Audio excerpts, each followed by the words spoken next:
Well, this is Bossk doing a vintage action figure review of Bossk from Kenner 1980.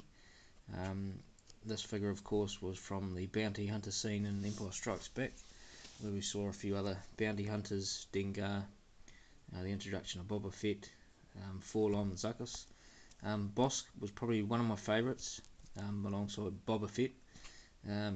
He didn't have any lines, obviously, he just sort of growled and looked really menacing. The thing I like about this figure, when I saw it in the shops when I was a kid, I automatically had to have it. I just thought it was different, very different from the others, and it had quite good detail on the spacesuit, as you can see, along the chest plate and the belt and around the back. He's got a bit of paint wear up there, but around the back, the thing I liked the most about him was his long arms. He's got unusually long arms for a vintage Star Wars figure, but that was what he was like in the movie. And I just like the scales and the texture of his arms and his feet down here. And the really cool part about it was the spacesuit, how it was a few sizes too small. I really liked that, and it just it was almost like his gimmick, and I thought that was really cool. The face is sort of lizard-like. It's not exactly like the Bossk in the movies, but it's still pretty good. They've got the nostrils there pretty well, and the sort of snout shaped head, was pretty cool. His feet are really big and wide, which makes it easy to stand him up. He stands really well.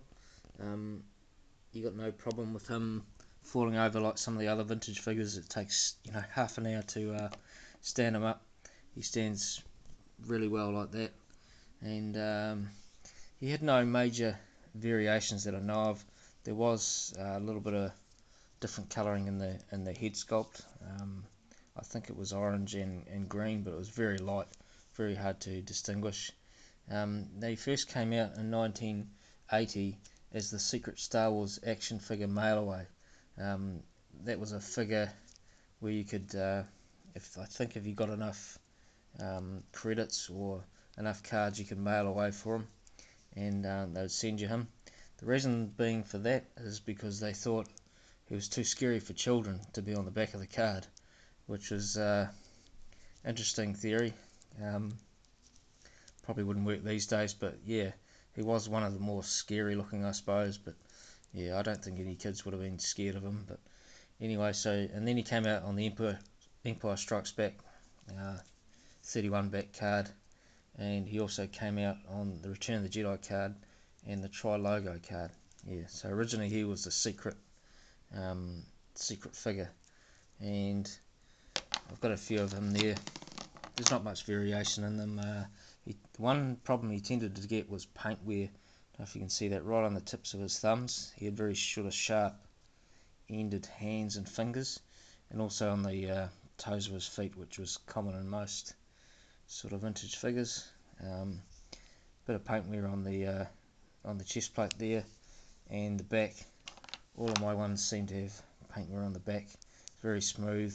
I think the paint was quite thin, but yeah, all in all, one of my favourite figures from Empire Strikes Back, and I look forward to collecting many more Bosks in the future, and I'll put these ones back away again.